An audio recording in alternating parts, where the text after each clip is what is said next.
최근에 이제 증시가 이제 저점을 찍고 단기적으로 지난주에 좀 많이 올라온 부분이 있습니다. 아, 저점을 찍었다는 거는 네. 이제 더 안 내려간다는 건가요? 일단 1차적으로 한번 저점을 만들어줬다는 거죠. 다시 또 깨질 수도 있다는 거죠. 일단 우리가 저점이라는 것은 후행적으로 알 수 있기 때문에 저희가 저점을 예측할 수는 없고 일단 저점이 만들어졌다라고 좀 볼 수 있으면 좋을 것 같고요. 그래서 지난주에는 주로 이 낙폭과대 관련 기업들이 좀 많이 올라온 것 같습니다. 특히 이제 반도체주들도 삼성전자들 필두로 해서 좀 상승한 부분들이 있고요. 그리고 2차전지 관련주들도 성장주도 많이 하락했는데 다시 한번 좀 리바운딩이 나오는 모습들이 나타나는 것 같습니다. 아, 네. 그래서 전반적으로 이 것이 매크로 지표 관련해서 오늘 좀 설명을 드리려고 합니다. 하나. 그래서 유가 그리고 인플레이션 그리고 환율에 대한 부분들 바탕으로 해가지고 시장에 대한 현황을 한번 점검을 하고요. 그리고 나서 앞으로 시나리오가 어떻게 흘러갈지에 대한 것도 말씀을 드리도록 하겠습니다. 네. 먼저 제가 준비한 자료를 한번 같이 보시면 좋을 것 같은데요. 유가에 대한 부분들을 먼저 보도록 하겠습니다.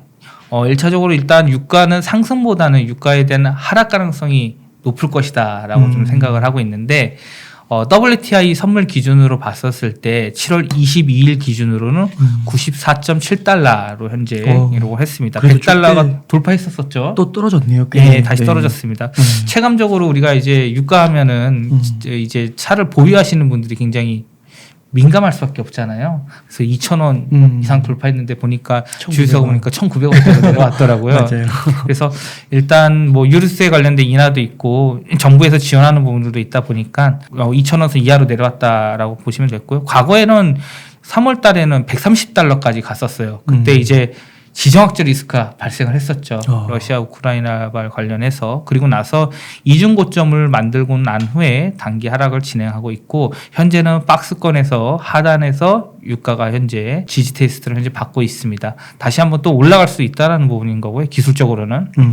저희가 네. 우선 이렇게 유가를 좀 살펴보는 이유가 아무래도 인플레이션 때문인가요? 네, 맞습니다. 그래서 이 바이든 미 대통령이 중동에 대한 순방에 따른 경계감이 현재 이어지고 있는데 미국에 대한 원유 재고 증가 소식이 나타나면서 이 수요 감소가 우려가 높아지면 하락을 했습니다. 최근에 유가 시세는. 그러니까 일단은 바이든 미 대통령이 중동을 간다라는 거는 증산을 해라.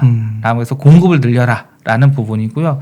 그리고 경기 침체에 대한 부분들 때문에 원유 재고에 대해 수요 감소. 그러니까 공급은 올라가고 수요는 감소할 것이다라는 부분들 때문에 경제학적으로 봤을 때는 유가가 좀 하락하고 있다. 수요 공급의 원리에 따라서 그렇게 보인 거고요.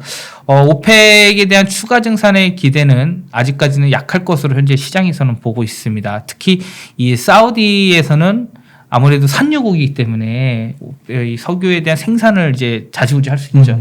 근데 아직까지 증산에 대한 얘기는 제스처나 이 발언에 대한 부분들 아직 언급이 없었습니다. 네.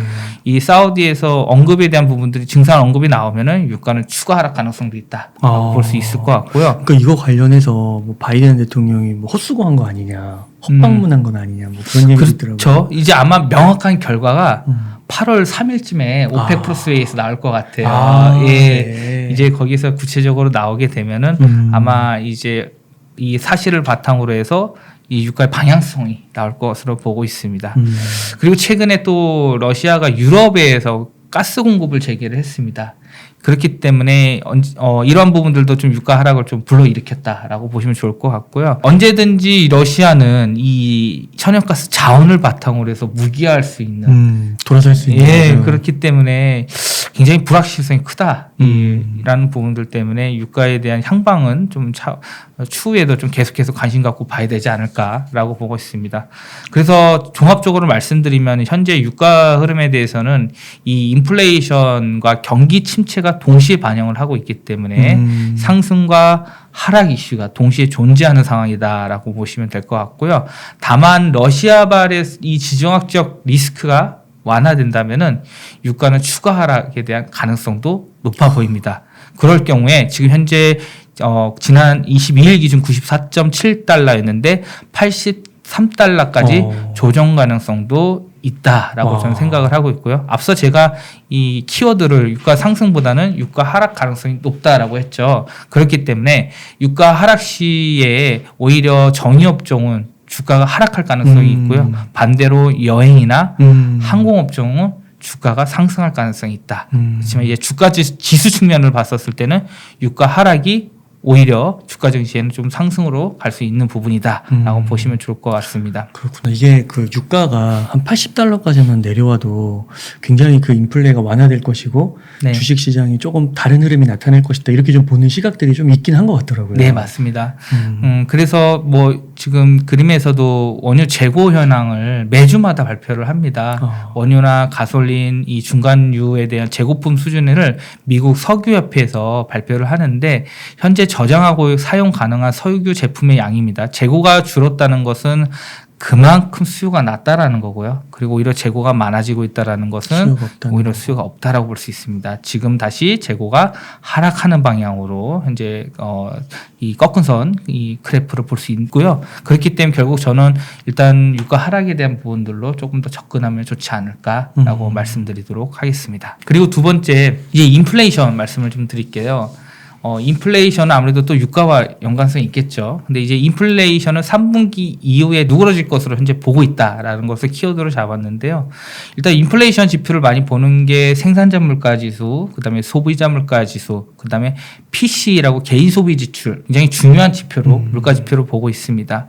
7월 14일에 발표한 기준에 따르면 미국의 6월 생산자 물가 지수가 11.3%가 올랐습니다. 그리고 소비자 물가 지수가 9.1%로 올라왔습니다. 어마어마하죠.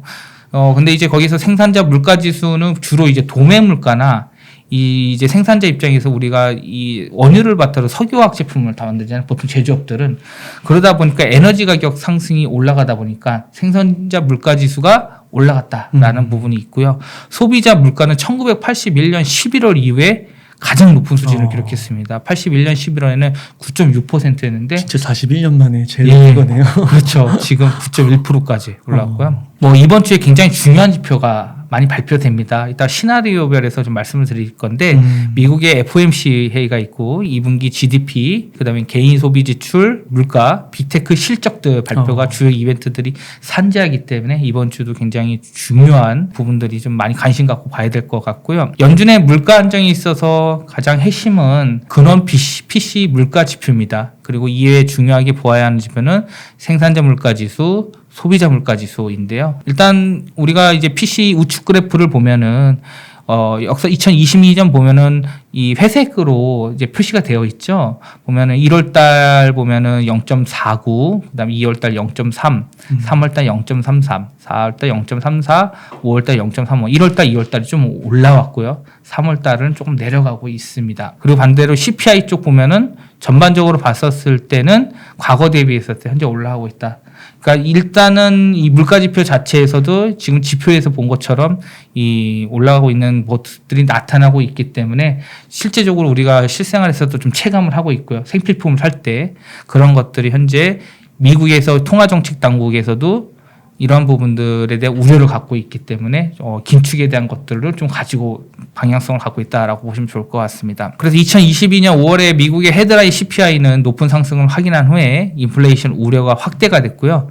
그리고 근원 PC는 안정적임에도 불구하고 대외 요인에 따라서 에너지, 푸드, 생활 필수재 가격이 상승을 하면서 통제 불가능한 인플레이션으로 확산될 위험을 감지하고 있다는 게 지금 연준에서 보는 스탠스고요. 대외 인플레이션 쪽 관련해서 압력의 불확실한 요인은 연준이 기대 인플레에 대한 통제를 위한 노력이 있을 것으로 현재는 보고 있습니다. 물가를 잡기 위해서는 연준은 계속적으로 이 잡기 위한 통화 정책들이나 이 재정 정책들을 좀 계속해서 나타날 것으로 보고 있고요. 7월에서 8월까지 이제 소비자 물가 상승률을 6% 정도가 나타났습니다. 주네요, 그래도. 예, 그렇죠. 만약 물가 상승과 이제 물가 상승이 나면 나타나는 게 또 고용 회복이 있으면 임금 상승이 있거든요. 그럼 우리가 또 임금이 상승하면 그 임금을 바탕으로 또 소비를 하겠죠. 그러면 또 소비로 인해서 또 인플레이션 발생이 있겠죠. 발생하죠. 그렇기 때문에 물가 상승, 임금 상승, 물가 상승에 대한 압력을 받을 수 있다라는 것도 향후에 좀 시나리오로 또 보고 있는 부분입니다. 결국은 이 물가가 당분간은 큰 폭으로 하락할 가능성은 좀 낮아 보이긴 합니다. 그건 왜 그러냐면 그 전에 코로나 때 엄청나게 유동성을 풀었기 때문에 또 그런 것들도 있고요.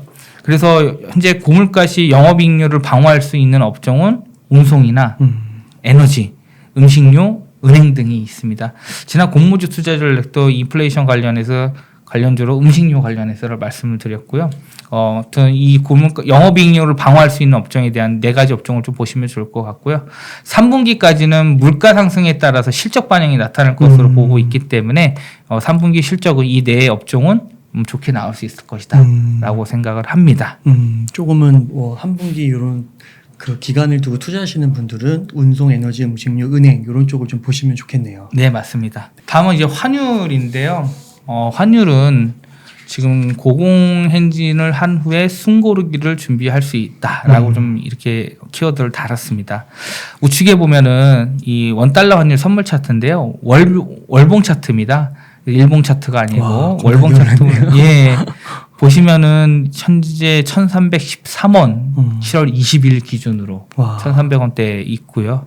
그다음에 오히려 이 지금 강달러 환경이 왜 계속 이어지냐면은 지금 무역 수지가 적자가 나고 그리고 거주자들이 해외 투자를 확대를 함에 따라서 원화에 대한 수급이 악화되고 있고요. 그리고 우리나라에서도 이 미래 수출에 대한 경기가 우려될 수 있다라는 부분들이 이 내생적 요인과 외생적 요인들이 복합적으로 작용을 하면서 환율이 올라갔다라고 보시면 될 것 같고요. 최근에 달러화에 대한 예금 수요가 감소되고 있습니다. 오히려 지금 달러가 환율이 고점이 있다라고 생각하시는 분들도 있는 것 같아요. 그래서 예금 수요가 지금 감소가 되고 있고요. 그럼 원화로 바꾸는 건가요? 그렇죠. 예. 그럼 우리는 환율이 올라갈 때 이 원화로 바꿨을 때 더 많은 돈을 받을 수 있잖아요. 근데 지금 넣으면은 이제 환율이 올라가는 부분들이 좀 약해지지 않을까 이런 것들도 좀 있는 것 같고요. 기업의 수익 결제 대금 및 해외 투자에 대한 자금이나 해외 투자에 대한 자금에 대한 인출들이 있고 그리고 개인의 현물안에 대한 매도가 확대하는 것들이 좀 영향으로 인해서 달러와 예금 수요가 감소하는 것으로 보고 있고요. 지금 최근에 과거의 경제 위기가 아닌 상황에서 이 환율이 1,300원 이상 돌파한 적들이 없었어요. 이례적인 부분들이라고 봅니다. 그래서 좀 최근에 이런 부분들은 조금 대외적인 부분들이 굉장히 많이 반영되고 있다라고 생각을 하고 있고요. 우리나라는 경기 지금 봤을 때는 펀더멘털이 괜찮아요. 제조업 PMI 지표가 그래도 잘 나오고 있기 때문에 오히려 경기 지표가 악화되고 있지만 국내의 이 펀더멘털은 아직까지 괜찮다라고 보시면 좋을 것 같고요. 만약에 이제 원화로 강세로 돌아설면은 원화에 영향을 미치는 내생적 요인보다 달러의 강세를 유발하고 있는 이 악재들을 우선적으로 해결하는 것이 중요할 것 같습니다. 우측에 보시면은 이 대외 요인과 국내 요인으로 나뉘어져 있죠. 대외적으로 봤을 때는 현재 고물가가 지속돼서 이 미국 인플레에 따른 수출 그리고 연준에 대한 공격적인 긴축 그리고 글로벌 경기 둔화에 따라서 안전자산 선호로 인해 강달러라는 부분들이 있고요. 압력을 좀 우위적인 부분이 있고요. 이 국내적으로 봤었을 때는 무역 수지가 우리나라 적자가 있고 수출 경기 아무래도 우리는 수출이 굉장히 GDP에서 굉장히 높은 비중을 차지하고 있기 때문에 수출 경기에 대한 둔화 부분 그리고 거주자들이 국내보다는 해외 투자 더 금리가 높은 국가를 찾으러 가겠죠. 이 해외 투자, 안전자산에 대한 투자 확대, 그리고 이 국내 주식이 그럼에 따라서 외국인이 또 자금 유출, 동시에 발달하다가 외환 수급이 악화되고 결국은 국내의 원달러 확률이 상승을 했었다. 이게 복합적인 요인이라고 보시면 될 것 같고요. 결국은 국내 요인보다 대외 요인이 먼저 해결되는 부분들이 이 환율의 안정화를 좀 일으킬 수 있다라고 봅니다. 그러니까 이게 물가 때문에 이제 금리가 인상되고 이러니까 결국 물가가 잡히면 이제 그런 기조가 조금 줄어들고 이러면은 아무래도 달러 강세가 조금 약해질 수 있는 거고. 그렇죠. 그러면은 이제 원화가 이제 여기 적어주신 대로 연내 환율은 한 1,200에서 1,250원 정도. 맞습니다. 예. 그렇게 될 수 있다. 예. 그래서 일단은 저평가 국면이고 추가적인 악재가 없다는 가정했을 때는 환율은 한 1,350원 선에서 저항이 될 것으로 보이고 있고요. 연내 환율은 1,200원에서 1,250원까지 이제 원화가 강세가 되는 거죠. 그래서 원화가 강세했을 때 환율 하락 수혜로는 달러 부채를 많이 갖고 있는 기업들 입장에서는 오히려 강세이기 때문에 덜 갚아도 되잖아요. 맞아요. 그렇기 때문에 영업의 이익이 늘어날 것으로 볼 수 있고요. 결국 단기 순이익까지 반영이 좋아질 수 있다는 측면이 있고요. 두 번째는 원재료를 달러 결제하는 대표적인 업종이 철강입니다. 철강은 워낙 강세 수혜 업종으로 분류되거든요. 그래서 이 철강 업종에 좀 주목을 하면 좋을 것이다라고 말씀을 드리도록 하겠습니다. 요것도 이제 뭐 장기적으로 모아가는 그런 측면보다는 뭐 이렇게 한 1분기, 2분기 이런 정도로 인플레 이런 고물가 이런 거 어떻게 바뀌는지에 따라서 환율이 어떻게 바뀌는지에 따라서 조금 봐야 되는 그런. 그렇죠. 예, 맞습니다. 그래서 이 시나리오를 말씀드리면은 7월 FOMC의 낙폭과대 실적 증가 기대 업종에 관심을 갖자라고 좀 보시면 될 것 같고요. 우측에 대신증권에서 나온 자료를 보면 25일부터 29일까지 7월 FOMC, 그다음에 2분기 GDP, 그다음에 6월 개인소득과 개인소비 경제지표 발표를 하고 FOMC 회의가 있습니다. 6월은 CPI 결과로 인해서 0.75% 자이언트 스텝할 가능성이 높아질 것으로 현재 보고 있고요. 결국은 그렇게 됐었을 때 현재 국내 기준금리가 한국이 2.25%거든요. 그리고 현재 미국은 1.75%입니다. 그럼 만약 0.75%가 올라가면은 이제 미국이 기준금리가 더 역전되겠죠. 예. 근데 과거에는 원래 한국이 따라가는 형국이었거든요.